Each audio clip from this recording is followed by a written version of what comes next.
Bismillahirrahmanirrahim. Assalamualaikum warahmatullahi wabarakatuh. Alhamdulillahirabbil alamin wassalatu wassalamu ala asrofil anbiya'i wal mursalin wa ala alihi washabbihi ajmain. Amma ba'du. Yang saya hormati Ketua Majelis Syuro Partai Umat Profesor Dr. Amin Rais beserta Sekretaris Majelis Syuro Ustadz Sambo Al-Hafiz. Yang saya hormati juga seluruh pengurus DPW Partai Umat Riau yang baru saja dilantik, juga DPW Permata Umat, juga Satgas Pertama Partai Umat. Alhamdulillah. Juga segenap tamu hadirin, tadi ada dari Pak Sekda ya, perwakilan dari Gubernur, juga perwakilan dari Danrem. Juga perwakilan rekan-rekan yang lain dari partai politik di Indonesia. Juga tentu yang saya banggakan seluruh kader partai umat yang ada di Provinsi Riau dari DPD ini tadi. Yang pertama, ini saya ingin mengenalkan rombongan dulu. Biasanya kami naik mobil, Bu, tapi kemarin berhenti sampai Palembang. Kemudian saya naik pesawat. Yang pertama ini ada Pak CTW, Chandra Tirta Wijaya, silakan. Beliau adalah Wakil Ketua Umum. Jadi Wakil Ketua Umum kita ada 4, ada Pak CTW, ya panggilan akrab, kemudian ada Pak Beni Soeharto, ada juga Pak Buniani, ada juga Pak Nazarudin. Juga ada Pak Andi Yusron, silakan Pak Andi Yusron mana? Beliau adalah Korwil, ya, Korwil wilayah 1. Ada juga Bu Ais, selain sebagai Ketua Umum Permata Umat juga Ketua DPP Bidang Pemberdayaan Perempuan. Ya, itu rombongan kami dari DPP.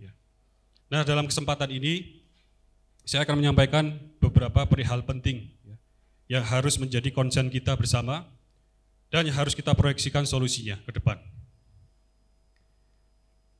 Menyambung tadi yang disampaikan oleh Pak Ketua DPW. Tadi beliau menyampaikan kira-kira permasalahan-permasalahan yang ada dalam tingkat regional atau tingkat provinsi. Kalau kita lanjutkan ke tingkat nasional, ya dari Sabang sampai Merauke, umpamanya kita garis bawahi satu, saat ini adalah zaman transformasi digital. Zaman salah satu yang berubah, ya, selain cara kita bersosialisasi adalah cara kita bertransaksi, belanja. Semua pasti di sini pernah belanja online. Semua pernah ya? Hampir semua pernah belanja online lewat aplikasi digital. Ada 5 raksasa aplikasi digital untuk belanja online di Indonesia. 5 raksasa. Yang proyeksi transaksinya 2021 hingga 400 triliun. 400 triliun. Kabar kurang baiknya, ataupun sangat kurang baik ya. 3 diantaranya sejak lahir bukan punya Indonesia. Punya asing. Tapi buka lapak di Indonesia. Dua sisanya investor mayoritasnya adalah juga asing. Kemudian kabar lebih memilukan lagi, 90% produk yang dijual di dalam platform tersebut adalah produk impor. 90%. Ini data dari Indef, data dari kementerian sendiri, Kemenperin, ya, data dari BCA juga, bukan dari saya. 90%, hanya 10% yang produk dalam negeri. Kita dapat apa? Masyarakat Indonesia dapat apa? Selain bayar pajak 10% setiap transaksinya. Maka dikumpulkan pajak 2021 dari belanja online itu 3 triliun. Kita yang bayar pajak, bukan mereka. Mereka hanya pemungut pajak. Kita dapat apa? Selain pola hidup yang konsumtif. Kalau dilanjutkan kita nanti jadi hedon. Jadi kalau model ekonominya seperti ini dan terus kita lanjutkan, ini jadi model ekonomi komprador. Apa ekonomi komprador? Ekonomi pelayan yang melayani kepentingan ekonomi asing. Adil tidak? Adil tidak seperti ini? Tidak adil. Adil atau zalim? Adil atau zalim? Zalim. Itu baru satu contoh. Kita lanjutkan, tadi melanjutkan Bapak tadi. APBN 2022, belum masuk 1 Januari kemarin, sudah diproyeksikan defisit. Apa maksud APBN defisit? Besar pasak daripada tiang. APBN punya dua komponen, pendapatan dan belanja. Berapa postur pendapatan 2022? 1.800 triliun. Berapa postur belanja, rencana belanjanya? 2.700 triliun. Seperti saya gajian 1.500.000, tapi bulan ini proyeksinya adalah 2 juta pengeluarannya. Maka APBN kita defisit sebesar 868 triliun. Itu senilai 4,85% dari proyeksi dari PDB kita, produk domestik bruto. 4,85%. Dari mana menggenapi kekurangan tersebut? Hutang. Per Oktober kemarin, tahun lalu, 6.700 triliun hutang kita sebelum proyeksi APBN ini defisit. 6.700 terus naik, ditambah ini tahun ini saja jelas 868 triliun. Bahkan pemerintah mencari hutangnya 973 triliun untuk menambal APBN yang defisit tadi. Dan tahukah sahabat-sahabatku semua, tuan-tuan dan puan-puan, dari 1.800 pemasukan tadi, pemasukan ya, pendapatan ya, 1.500-nya dari pajak. BUMN yang dielulukan itu, ya, yang tidak murah untuk membiayainya, yang terus disuntik, tidak memberikan atau memberikan barang secuil saja. 1.500 triliun dari pajak. Siapa yang bayar pajak? Siapa yang bayar pajak? Adil atau zalim? Adil atau zalim? Itu contohnya APBN. Saya sampaikan lagi satu contoh sebelum saya beralih ke poin berikutnya. Apa? Pendidikan. Padahal ilmu pengetahuan itu sangat penting. Namun pendidikan di Indonesia itu disparitasnya, gap-nya masih sangat menganga lebar. Ini barangkali ya, karena saya juga baru dengar, saya baru lihat datanya. Barangkali banyak nanti di antara sahabat-sahabatku sini yang baru dengar datanya. Penduduk Indonesia di atas penduduk Indonesia di atas 15 tahun umurnya itu ada 126 juta. 126 juta. Yang sudah dapat kesempatan kuliah sejauh ini hanya 9,7%. Tidak sampai 10%. Maksimal 12 juta ternyata yang kuliah. Bayangkan, dari 126 juta, hanya 12 juta maksimal yang kuliah. Sisanya 90% tidak dapat kesempatan kuliah. Karena apa? Ekonomi. Karena ekonomi. Jadi ada 4.000-an kampus di seluruh Indonesia. 200-nya saja negeri. Sisanya adalah swasta. Sudah begitu kemarin diwacanakan akan ditarik pajak. Mengikuti kemarin, sempat akan ditarik pajak. Yang akhirnya masyarakat kemudian menolak. Swasta hadir untuk menutupi kekurangan, ketidakmampuan pemerintah menyediakan pendidikan negeri. Malah ditarik pajak, akhirnya pun dibatalkan. Nah, dari beberapa kisah tadi, atau saya tambahkan lagi, korupsi. Ya. Saya tambahkan data korupsi. Dari 2016 hingga 2021, ada 677 kasus korupsi yang diurus oleh KPK. 312 diantaranya adalah korupsi di pemerintah kabupaten kota. 180 diantaranya korupsi di kementerian dan lembaga nasional. 80 diantaranya di tingkat provinsi. Korupsi pada BUMN dan BUMD mencapai angka 60-an kasus. Ini yang terkuat ya, yang terkuat.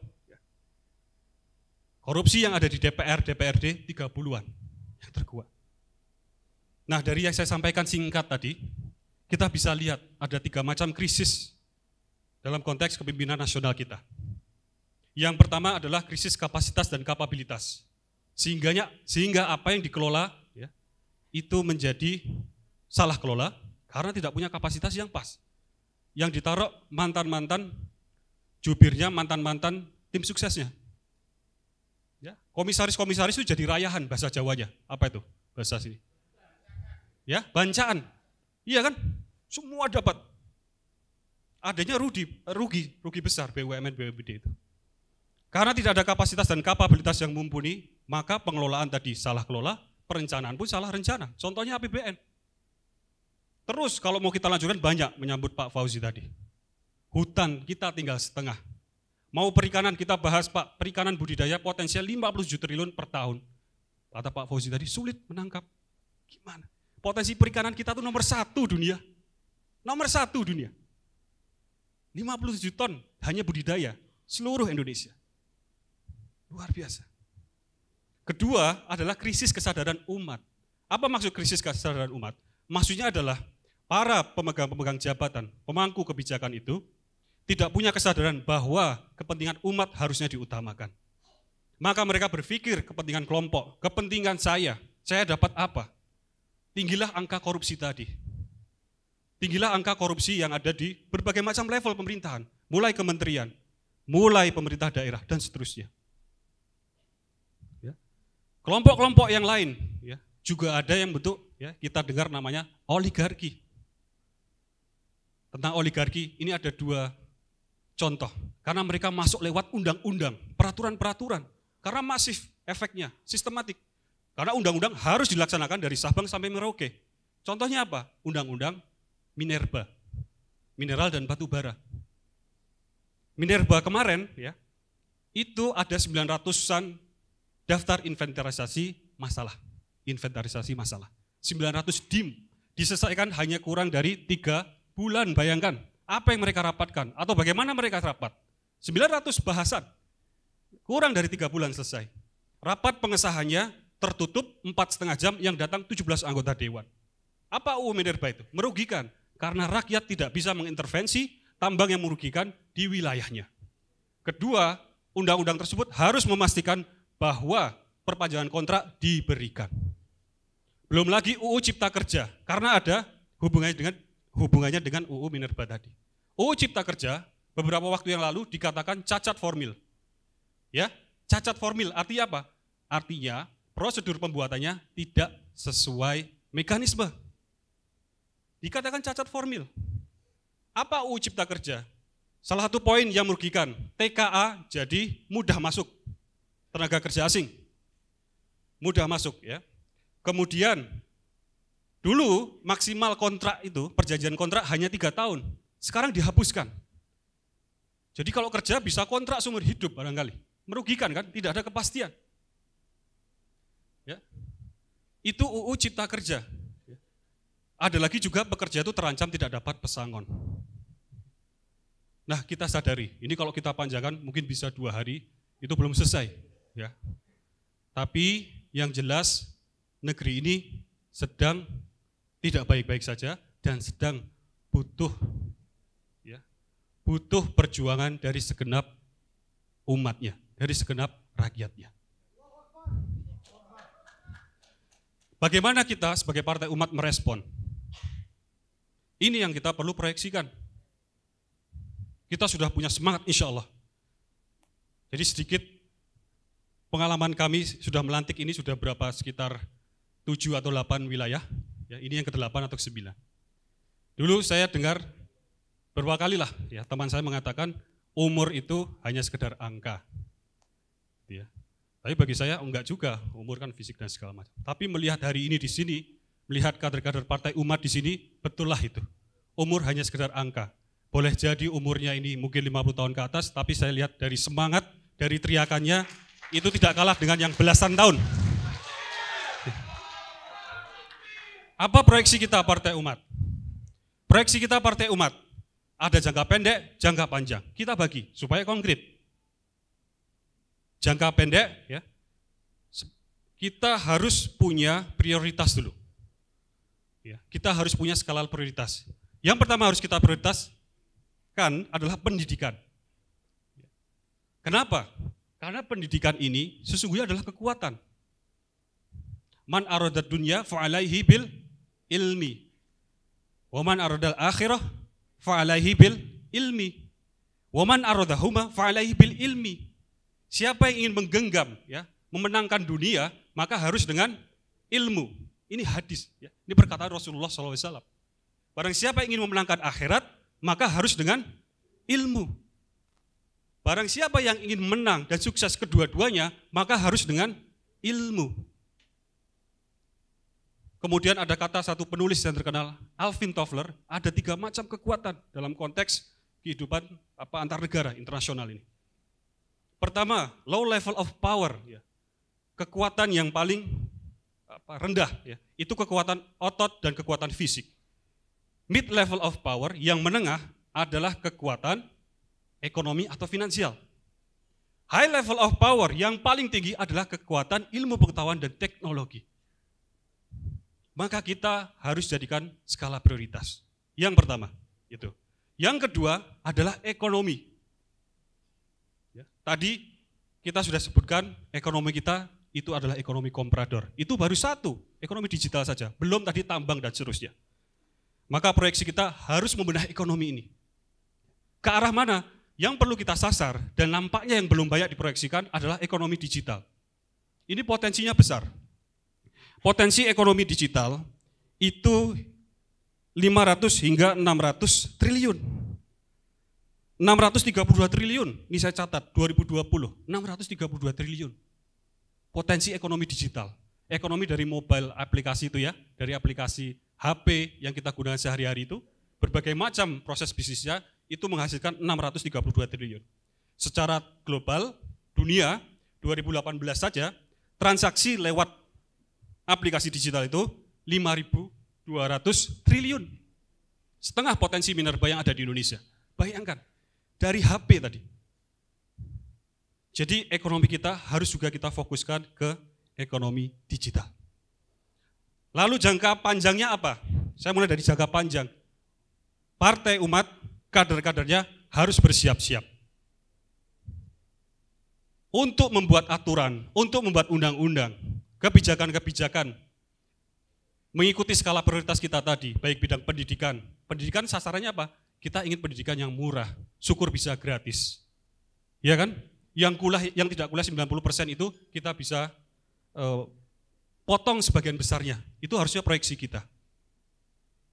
Maka kita harus meproyeksikan diri untuk menjadi peserta pemilu. Mengapa? Setelah kita jadi peserta pemilu, disitulah pintu menuju kursi-kursi legislatif. Ya, setelah kita masuk legislatif nanti, dan insya Allah sebagian masuk eksekutif, sebagian masuk pemerintah daerah, insya Allah kita bisa mengubah undang-undang yang multitafsir atau yang tidak pro kemaslahatan umat. Kita bisa merubah peraturan-peraturan, sehingga untuk pendidikan tadi kita bisa buat insya Allah murah ataupun bahkan gratis. Insya Allah. Begitu juga dengan kebijakan-kebijakan untuk ekonomi tadi. Bisa kita arahkan ke ekonomi digital. Jangka pendeknya apa? Jangka pendek yang bisa dilakukan Partai Umat sebelum 2024 tersebut. Karena untuk ke situ kita harus menuju pemilu, harus menunggu pemilu. Jangka pendeknya, insya Allah, kemarin Pak Andi Yusran ini juga yang menginisiasi bidangnya ya, kita akan membuat sekolah Partai Umat. Ya. Dan itu insya Allah adalah program jarak jauh. Banyak sekali ya pengurus kita mulai dari DPP hingga DPD, ya, bahkan mungkin DPC, itu juga guru ataupun dosen. Ya. Itu nanti bisa menjadi staf-staf pengajar, kita buka, insya Allah Pak, kita gratiskan dan mereka bisa ikut semua lewat online. Karena pandemi mengajarkan ternyata kita bisa juga belajar lewat online. Untuk ekonomi, strategi jangka pendek kita adalah akan membuat marketplace. Marketplace itu apa? Aplikasi digital untuk belanja online tadi. Namun sekarang, ya, sebut saja umpamanya insya Allah adalah pasar umat. Yang membedakan apa dengan yang sudah ada? Yang membedakan insya Allah 90% produknya adalah produk UMKM dalam negeri. Insya Allah. Dan kita integrasikan, kita berdayakan dengan pengurus kita dari level DPW yang jumlah 34, DPD yang hampir 514, DPC yang lebih dari 5.000, itu semua menjadi jejaring UMKM umat, insya Allah. Jadi semua sahabat-sahabatku, tuan-tuan dan puan-puan, ini karena di sini ya, tanah Melayu, saya sekalipun logat Jawa, darah saya itu Palembang dua-duanya, 200% orang Palembang. Jadi di sini agak keras suaranya, karena lebih dekat Palembang ketimbang Jogja. Pertama, langkah konkretnya adalah menjadi peserta pemilu, insya Allah semua siap? Siap, itu artinya harus diiringi dengan usaha keras. Kita sekarang fokuskan ke KTA-nisasi semuanya. Tapi insya Allah, ya, dengan dengar teriakannya, dengar semangatnya, dibantu ibu-ibu, bunda-bunda permata umat, bunda-bunda solehah, ya, yang militan sekali ini, insya Allah kita dapat memenuhi target ini. Kemudian kita berharap satu dapil kelak, setelah kita menjadi peserta pemilu, satu dapil, satu anggota legislatif. Insya Allah. Dengan begitu kita masuk 3 besar. Insya Allah dengan masuk 3 besar kita punya posisi tawar yang tinggi. Maka nanti di pilkada kita harapkan banyak kader-kader partai umat juga memenangkan pilkada. Siapa di sini yang siap jadi bupati? Dumai. Siapa lagi?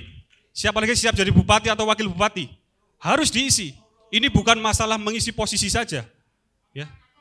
Kampar. Mana lagi? Riak.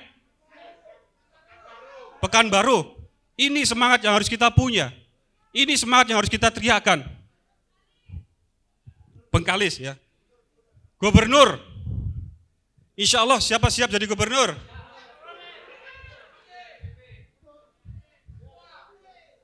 Siap juga, Syekh? Insya Allah siap juga. Harus siap. Ini bukan tentang jago-jagoan, tentang menyelamatkan negeri kan?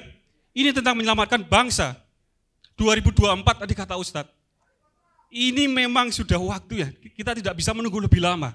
2024 insya Allah harus kita menangkan. Harus kita menangkan demi bangsa ini. Wali kota, ada gubernur, kemudian insya Allah nanti eksekutif juga menteri. Ya, insya Allah nanti juga harus ada yang masuk kader kita, insya Allah bukan harus, insya Allah ya kita harapkan masuk menjadi Menteri BUMN, Pak CTW, kita amini, amin. Setelah menteri, siapa pucuk pimpinan negeri ini? Siapa? Presiden, kita sudah ajukan kemarin presidensial threshold 0%. Ikhtiar kita supaya kita bisa mencalonkan juga presiden. Bukan sekali lagi tentang gagah-gagahan kita ini posisi, tentang menyelamatkan bangsa ini yang tidak bisa lebih lama lagi kita tunggu kondisinya seperti ini. Insya Allah semua semangat. Nah saya tutup ya. Kalau tadi itu kita lihat, kita rencanakan proyeksi kita dalam beberapa waktu ke depan. Itu kita sebut proyeksi horizontal, perjuangan kita. Ya. Tapi semua perjuangan itu akan terasa tandus, hampa, kering, kalau tanpa makna, tanpa kita hubungkan dengan tauhid kita. Di Al-Baqarah ayat 30, sahabat-sahabatku, wa idz qala rabbuka lil malaikati inni ja'ilun fil ardi khalifah. Anda semua, tuan-tuan dan puan-puan, sahabat-sahabatku, Anda semua itu begitu terhormat dalam maksud penciptaannya. Di hadapan para malaikat, Allah Subhanahu wa taala mengatakan, "Aku hendak mengangkat khalifah, perwakilan, wakil-wakil untuk ketugasan-ketugasan tertentu, untuk amanah-amanah tertentu dalam batas terbaik manusia." Dan itu adalah Anda semua. Ada yang guru, ada yang dosen, ada yang pengacara, berbagai macam, apalagi sini, wira swasta, semuanya, buruh tani lain semuanya, wartawan, semuanya, itu mengandung amanah, ya. Semua yang dikandung itu adalah amanah dari Allah Subhanahu Wa Taala. Tapi ya harus punya arah tadi, kemana arah perjuangan kita. Maka di Ali Imran 104, wal takum minkum ummah yad'una ilal khair wa ya'muruna bil ma'ruf wa yanhauna 'anil munkar wa ulaika humul muflihun. Dan hendaklah di antara kamu ada segolongan umat yang menyerukan kepada kebajikan dan melakukan amar ma'ruf nahi mungkar, dan itulah golongan yang al-muflihun, yang sukses, yang menang, yang jaya insyaallah. Dalam skala kehidupan berbangsa dan bernegara, amar ma'ruf nahi mungkar tadi, al-amru bil ma'ruf wa nahyu anil munkar, dalam skala kehidupan bernegara menjadi ya al-amru bil adl wa nahyu anil zulmi. Lawan kezaliman, tegakkan keadilan. Pantun, saya sudah siapkan sendiri. Tapi boleh ini saya baca juga nanti ya. Ya, al-amru bil ma'ruf wa nahyu 'anil munkar bertransformasi menjadi al-amru bil 'adl wa nahyu 'anil dzulmi. Amar ma'ruf nahi munkar menjadi lawan kezaliman, menegakkan keadilan karena kita berbicara tentang hak-hak umat, kemaslahatan umat. Nah, apa kaitannya dengan tauhid kita tadi? Supaya perjuangan ini penuh makna, penuh gairah, tidak kenal lelah. Jadi, ya, tauhid kita itu adalah poros, adalah dasar, adalah aksis ya, dari ajaran Islam yang kita pegang erat-erat ini. Dan kalimat tauhid kita apa? La ilaha illallah Muhammadur Rasulullah. Kalimat thayyibah. Di surat Ibrahim 24. Tidakkah kamu perhatikan bagaimana Allah membuat perumpamaan terhadap kalimat thayyibah? Apa perumpamaannya? Kasyajaratin thayyibah. Pohon yang thayyibah, yang baik, yang luksurian, yang bagus, yang subur, yang megah. Apa pohon itu? Pohon yang thayyibah itu, yang akarnya menghujam ke dalam kuat, yang cabangnya menjulang tinggi ke atas, dan pohon tersebut memberikan buah sepanjang waktu atas izin Allah. Ini perumpamaan kalimat thayyibah, kalimat tauhid kita. Jadi tauhid kita tidak hanya mengandung dimensi akidah, tidak hanya mengatakan, tentu ini yang paling mulia, kita mengatakan la, tidak kepada selain Allah. Tapi setelahnya ada dimensi sosial, seperti yang digambarkan atau diumpamakan oleh Allah lewat pohon tersebut. Ada buahnya. Apa buahnya itu? Buah dari tauhid kita adalah perjuangan. Adalah melawan kezaliman, menegakkan keadilan. Perjuangan yang tidak gentar, seperti pohon yang akarnya kuat ke bawah. Perjuangannya membawa manfaat, seperti cabang-cabang pohon yang menjulang tinggi ke atas. Inilah tauhid yang sesungguhnya. Ada dimensi akidah, ada dimensi muamalah ma'anas, ada dimensi perjuangannya, dimensi sosialnya. Maka di Ali Imran ayat 110, kuntum khaira ummatin ukhrijat linnas. Kamu adalah umat terbaik yang dilahirkan untuk manusia. Kenapa? Ta'muruna bil ma'ruf wa tanhauna 'anil munkar wa tu'minuna billah. Karena beramar ma'ruf nahi munkar dan beriman kepada Allah. Sejatinya yang kita lakukan sebelum Kumham kemarin hingga hari ini dan insya Allah ke depan adalah menegakkan juga tauhid kita, mensucikan tauhid kita. Jadi insya Allah sahabat-sahabatku yang kita lakukan di sini adalah menyiapkan, memenangkan dunia kita dan insya Allah memenangkan akhirat kita semua kelak. Amin ya robbal alamin.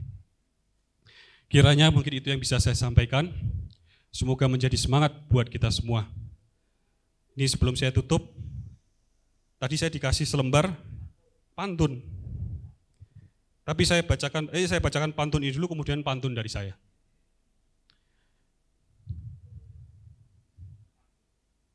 Bentar, ini karena bahasa Melayu saya harus pemanasan juga.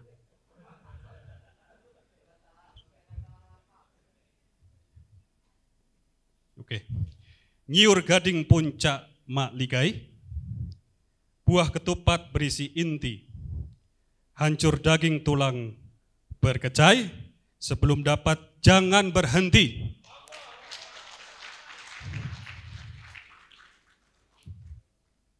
Kalau ada ikan di parit, insya Allah itu tandanya ada makanan. Kalau perjuangan Partai Umat di Riau sudah terbit, insya Allah itulah tandanya kemenangan. Terima kasih. Jika ada yang salah dari saya, jika ada yang benar dari Allah Subhanahu wa taala, saya tutup. Assalamualaikum warahmatullahi wabarakatuh.